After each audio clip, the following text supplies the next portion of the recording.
Thank you very much. My name is Ansoy from the BBC. I have a quick question for President Kagame. It is deeply disappointing that the BBC, who have such a remarkable reputation. Those from the north who always assume where BBC comes from have been part and parcel of these problems we have been facing.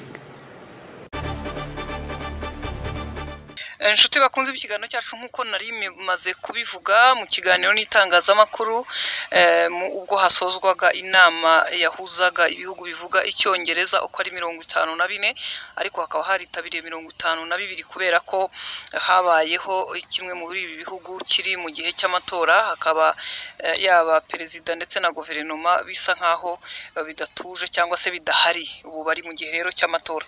Nyakubahwa Perezida wa Repubulika y'u Rwanda rero yasubiye ku bufatanye bw'ibi bihugu bivuga ururimi rw'icyongereza muri iki kiganiro ndetse na Madamu Scotland yabisubiyeho avuga ko ubufatanye kw'ibihugu bivuga icyongereza by'umwihariko guteza imbere cyangwa gushyigikira ibihugu bito biri muri uyu muryango cyane ko ari nabyo byinshi bigera kuri 52. Ikindi rero muri ibiganiro n'abanyamakuru nyakubahwa Perezida wa Repubulika ndetse na Madamu Scotland ntabwo babashije kwiyumanganya ku kibazo cy'umunyamakuru wa BBC ubwo yabazaga kubijyanye n'icungamutungo kuri Scotland byavugwaga ko utagenze neza muri manda ya kabiri akaba yongeye gutorerwa ya mbere akaba yongeye gutorerwa manda ya kabiri. Yamushubije avuga ati ntunguwe kandi ndatangaye kubona iki kibazo kibazwa na BBC. Hari byinshi yavuze ngira ngo murakomeza kubikurira muri ikiganiro kandi nyakubahwa Perezida wa Repubulika yakomoje ku kiswe uburenganzira bwa muntu anabaza ngo ninde ufite cyangwa wigisha hano mu Rwanda uburenganzira bwa muntu. Yakomoje kuri Madamu Ingabire Victoire uvuga ko ari umunyapolitiki utavuga rumwe n'ubutegetsi uyu munsi avuga ko adafunze ari mu rugo mu gihe yagombaga kuba afunze kandi nyakubahwa Perezida wa Repubulika asobanura ko yahawe imbabazi bishingiye ku bubasha itegeko riha Perezida wa Repubulika agataha. Ikindi kisa nkaho yasubiyeho cyane gikomeye ni kijyanye n'impunzi ziri mu Rwanda aho yavuze ati hari impunzi z'abanyekongo iz'abarundi ndetse yongeye no gusubiraho isi yose harimo n'ibihugu by'Uburayi yasubizaga umunyamakuru wa BBC hareberewe abimukira bari muri Libya bari bafunzwe nk'imbohe u Rwanda rukemera kubakira. Byinshi rero muri kiganiro muraza kubikurikira inshuti bakunzi bacu mukomeze kubana natwe muri ibi biganiro ndabashimiye. Reka abumva ururimi rw'icyongereza tubareke bakurikire ariko mu by'ukuri mu ncamake nibyo byavugwaga haba ku burenganzira bwa muntu haba bizakorwa mu muryango wa Commonwealth. Twibutsa abantu ko nyakubahwa Perezida wa Repubulika agiye kuyobora uyu muryango mu gihe kingana n'imyaka 2 kandi u Rwanda ari narwo ruyoboye umuryango w'ibihugu bikoresha ururimi rw'igifaransa aho uyu muryango uyobowe na Madamu Mushikiwabo Louise. Thank you. Just last question, the lady at the back there. Thank you very much. My name is Ansoy from the BBC. I have a quick question for President Kagame.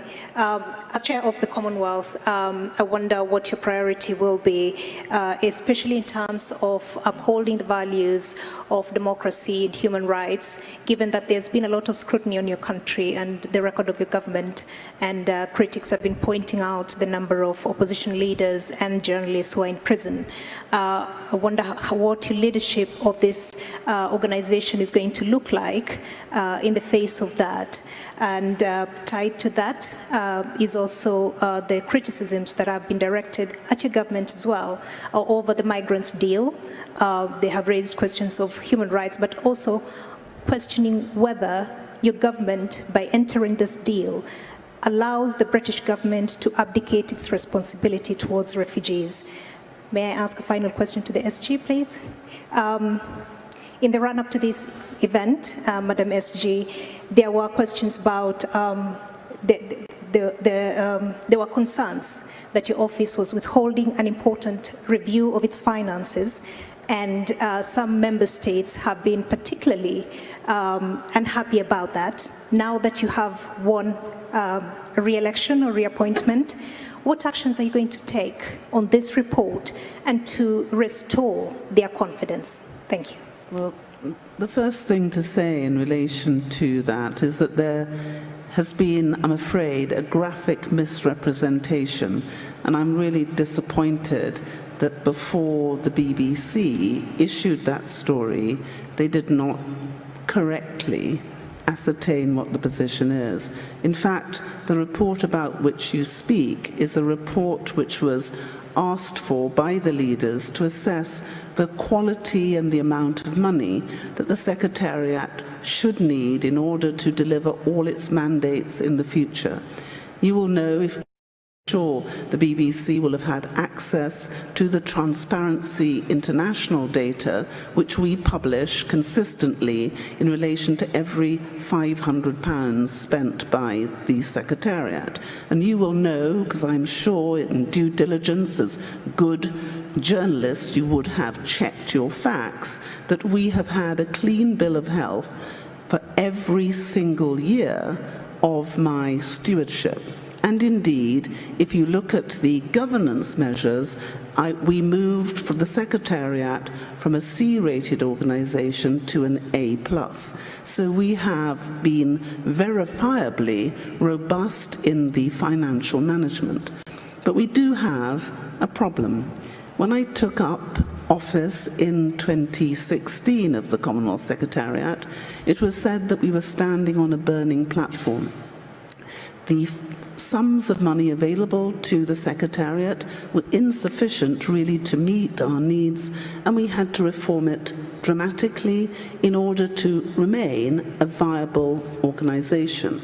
Now, as a result of that, we have had to work very hard to make sure that we have money in the bank and that we can continue to work. But there was a big issue, because although we were delivering 97% of the strategic plan and the delivery plan, the money that was available to us was not structured in such a way that it would make it easy for us to maintain that high performance.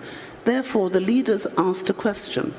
Bearing in mind our finances at the moment are given in three forms. One has a formula for the amount of money that members pay to in effect be a member of our club. The second is a voluntary fund for Commonwealth financial technical assistance, about which we were speaking.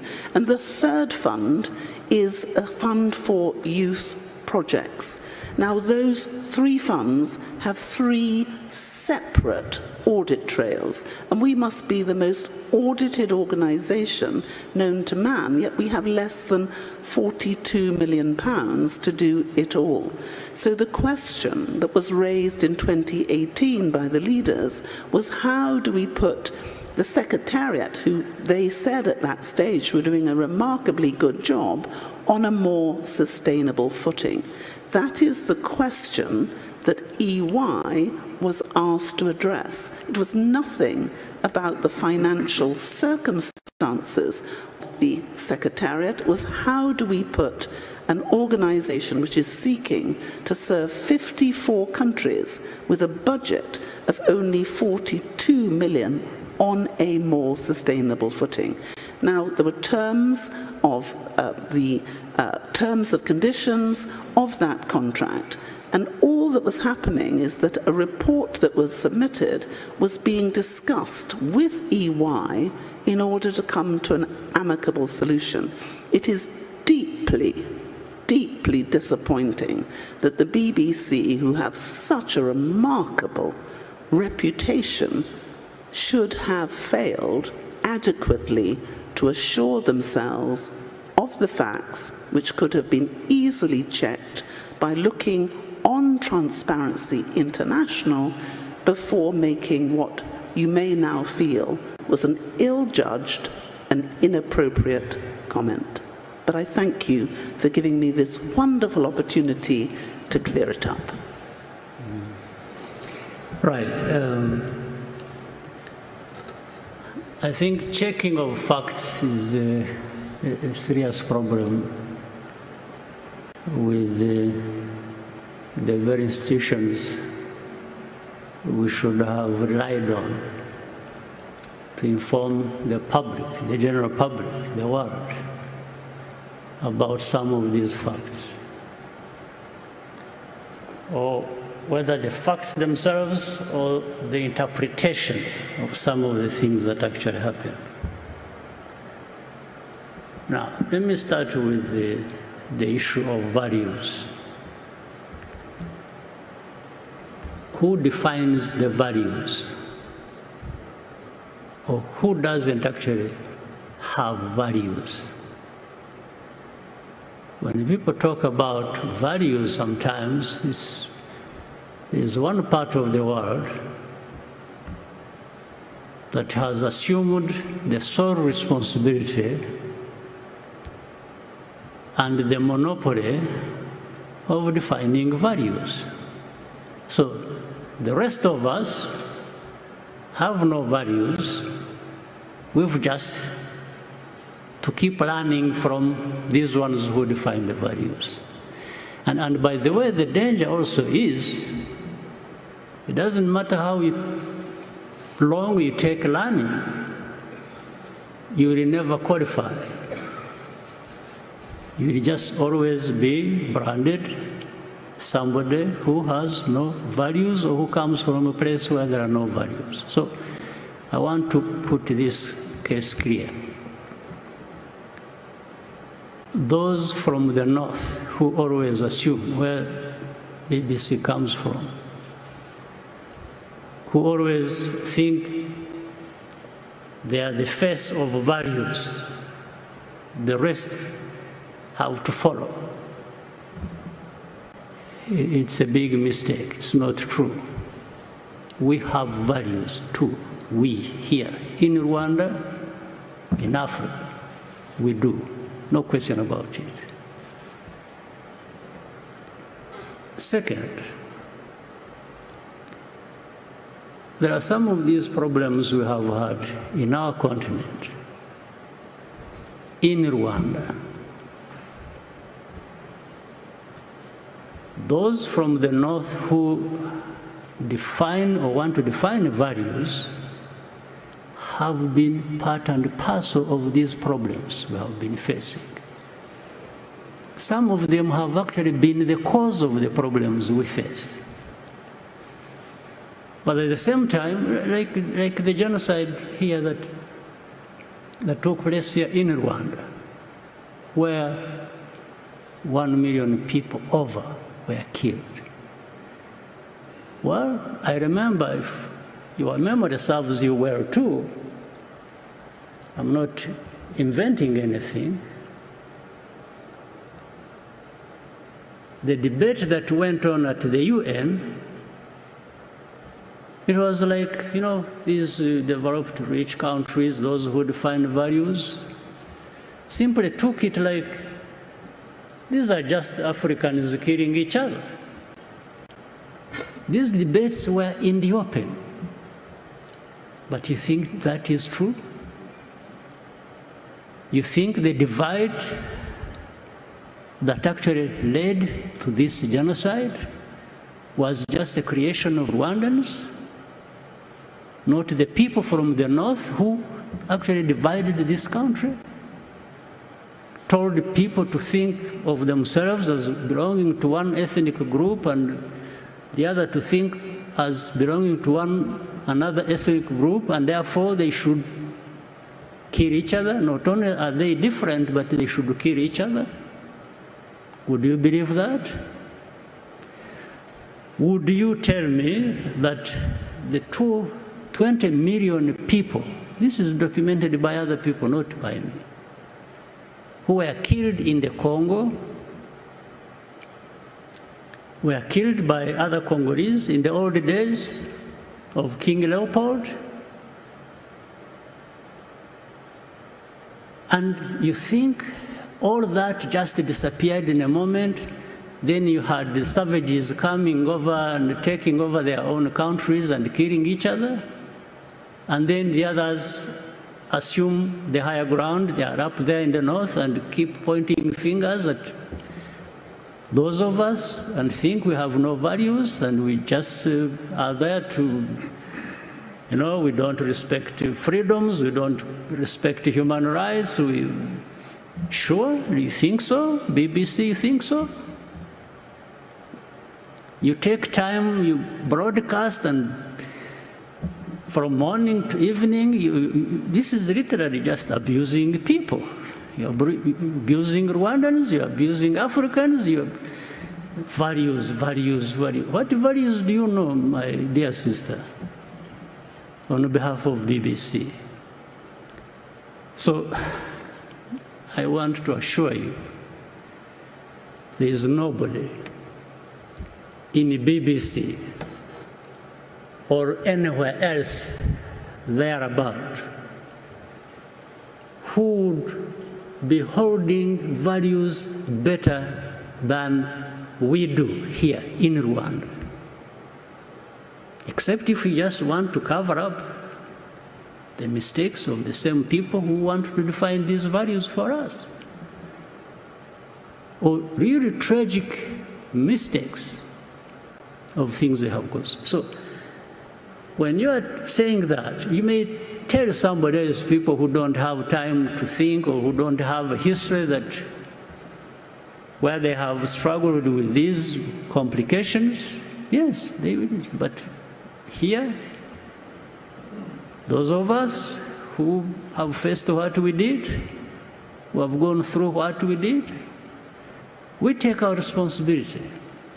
Of course, genocide could not have happened just on the hands of others who brought it to us. No, we Rwandans have a responsibility.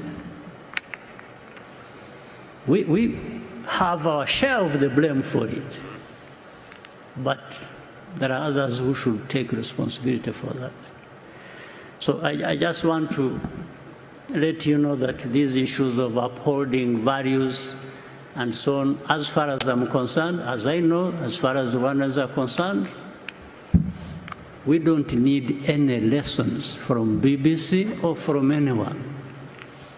I tell you this with firm conviction. So, democracy or people in prison you're talking about, there is nobody in Rwanda who is in prison that should not be there, because you have a justice system that is actually functional and is fair. Let me tell you something instead. Actually, there are people who are not in prison who should be there. There are no people who are in prison that shouldn't be there, but there are people who are not in prison who actually should be there. And I'll explain to you if you want. I know, for example, I've been seeing journalists writing all kinds of things. Take somebody, praise her or him, and make them champions of all kinds of things. That's fine. I wish these people are making them champions of their own situations, if they wanted them, but not of our situations. And I give you some details. And what I meant when I said what I said. Take an example who is always written about, and people who have been here even during this CHOGM, and they were visiting. There is a woman called INGABIRE, Victoire, whom BBC and others want to always sing about being the face of the opposition. Okay, fine. And this is one I was referring to. She's not in prison now, but should be in prison now. She was in prison, she committed a crime for which she was tried in the court of law. She was actually sentenced and imprisoned. The government, the president, under the prerogative of the masses, president has that powers. Actually, this woman was released from prison before she served her full sentence. And it wasn't because she was not guilty or whatever, I'll tell you something else which shows double standards, which lead to these things you were asking. She was tried on the basis of evidence that was provided by European countries working with our own justice system. You see, it wasn't just done here. It was done between us and some European countries who provided evidence, corroborating with the evidence we had, and that's on the basis of which she was tried and sentenced and put in prison. Now, but some people decide to make that person an angel of freedom and democracy and something like that. Where does it come from? But she's out there. She's not in prison. But this I'm saying, she should actually be in prison if we hadn't just forgiven her. Okay, we forgive her to be out of prison so that you can pick her and pump her and praise her. Okay, that's fine. If that serves, but I wish it was serving something good for the country. That's okay. Then you have another person whom the very people I was referring to picked, praised, made her a celebrity, him a celebrity, you know, made the hero of, made him a savior of, but I don't know even what he saved. Now, when he faces justice, there is evidence, irrefutable evidence. He was tried in a court of law publicly. Nobody questions the facts on which the evidence is based. But then say, no, you see, this one is, you know, a critic of the president. No, you first answer these facts before you talk about your things that you want to use. And in fact, this person committed this crime with many others. There are about 21 people in the same case, all of them who pleaded guilty and are implicating this person, and this person was at one time their leader. These are people who were armed, waged violence against families of Rwandans. People were lost their lives. There are victims there. And then there is the one, you know, this person, you know, it comes from America, from Europe, and that this person, and in fact, what is interesting, they come and say, this person, we are not saying he's innocent, but he should be released. And then we ask them, say, okay, if you think he should be released, how about these others who are co-accused with this person, who are also in prison? So in other words, they are saying, this person is special. We've made him special, so you should not question that. And then we say, okay, fine. How about the victims? The very people, families that lost their people on the hands of this person. They can't answer that, but they keep insisting. So anyway, let me try to cut. It was a loaded question, so I'm trying to grapple with how to cut the answer short. But so the basis on which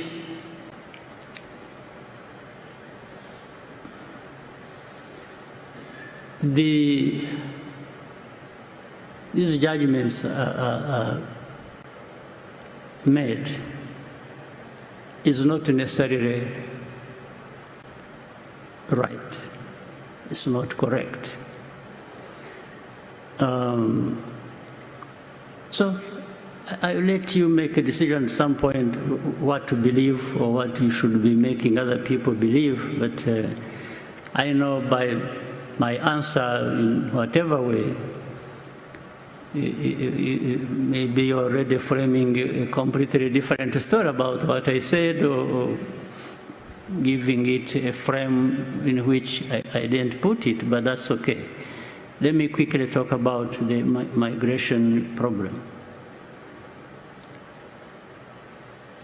with the UK. The migration problem arises out of so many things that have been happening even before we had anything to do with the UK migration issue. We have so many refugees here in Rwanda, Congolese refugees, Burundi refugees, many, in their tens of thousands. That is one. Number two, in 2018, we decided, at that time I was the chair of the African Union, that we help out on this case of Libya. Many Africans through Libya, up to now, they are still caught up there. They've been brought from Libya over time, brought here, processed here. Some of them are still here. 1,000 of them so far have been processed and taken abroad to Europe, to Canada, to United States. But we just saved a situation where thousands of young Africans were caught up in Libya. They are trying to get to Europe. They are not getting there. They got stuck. They were imprisoned. They were in jail. Then they were even being enslaved. There were people coming to buy them as slaves and taken to some places. So we said, we offered something to the international community. We told them, look, instead of having these people suffering in Libya, can we have them in Rwanda so that those countries that want to help out, either to return them to where they came from or to take them to places that can accept them. The remainder, those who want to stay with us, we can even make them stay here. We have no problem. Those are three options. And that's how the UNHCR got involved, other international institutions got involved, and the process has been going on since 2018. Now, on this one, I mean, because I have seen with this UK partnership, people tried to imply that there is a man involved. It's like we are just being paid to have these people. You may find out for yourself, investigate, if anybody gave us money about the Libyan case. There was no money. In fact, what happened was the international community helped to transport them, bring them here. We provided a place, and they also started supporting these people. And that's how it has been going. In fact, we had that situation. We had another case where Israel, I remember, was throwing out some migrants also who had gone there from Eritrea, Ethiopia, Sudan. We also helped on that. That is way before this case of... so what is happening today is no different from what was happening then. Now, and this question of money involved that people are talking about, largely it is money to look after these people who are being brought here because they are not accepted in the other side, on the other side. Now, so if we have a situation like this, first of all, it also builds on our position in terms of how we see the migration issue. While there might be a right of a person to flee and seek refuge in some place. It's not going to be anybody. Because in this one, there are two types of criminals, if I may say. There are actually people who have been finding their way to whichever place that don't even deserve to be accepted by those places. It's not automatic. That when you say, I want to go to UK, I want to go to France, I want to go to Belgium, I want to go to Spain, that you must always be accepted. No, it depends on why you are going to that place. Are you somebody running away from persecution or from serious problems? Yeah, there is a case here. People should be able to listen to that. But at the same time, it's up to that country to decide what they do in that case. There is nothing automatic about it. But in fact, some of the cases involve criminality. People simply either escape justice for committing different types of crime, and when they are going to whichever place, there is no automaticity about accepting them under migration laws. I think this must be accepted as a fact. Two, there is a criminality that involves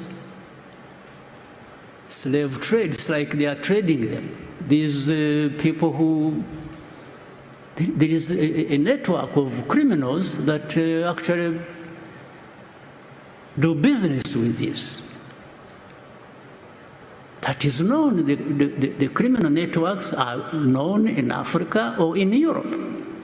So if countries are trying to say, no, we have to have orderly migration, what's wrong with that? I have no problem with that. And it doesn't matter where they are coming from, whether it is Europe or Asia or wherever. By the way, we also, not so long ago, accepted people from Afghanistan. We still have young people who are living here who came from Afghanistan. We received requests that people were looking for where to go because they were fleeing what happened in Afghanistan, and we accepted these people. These people are still here. They are attending school. They are living a normal life, normal in that limited sense.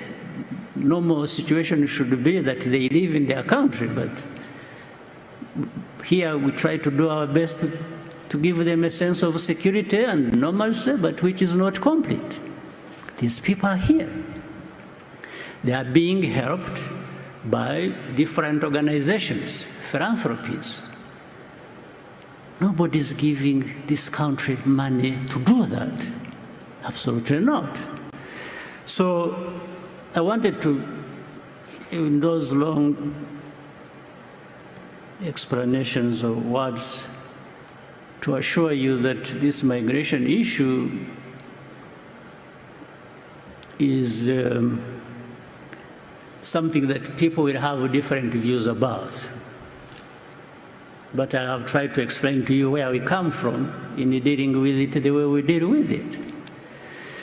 So for us, are we committing any crime in accepting these people to come here? But if they don't come, we won't complain.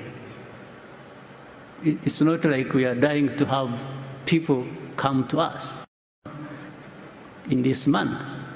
It's just that we have tried to help out. So what else do you want me to say? At the end of the day, this Rwanda, where we have come from, maybe we know, maybe you know, or you will know. We are happy with the progress we are making. We want more progress. We are members of the Commonwealth. Today, we are the chair, and we will try to work with other members of the Commonwealth and make the best use of this opportunity for the benefit of everyone. There is no offense we have committed about that, and we don't apologize for the progress we have made, the challenges we have faced, and I hope it is also realized that I have been looking around in this world, I know, to find where everything is rosy and everything is fine. No. I haven't found that place. I wish I could find it. Maybe I would learn one thing or two. So, sorry to consume all the time on this, but it was because of the weight of the question. So, back to you.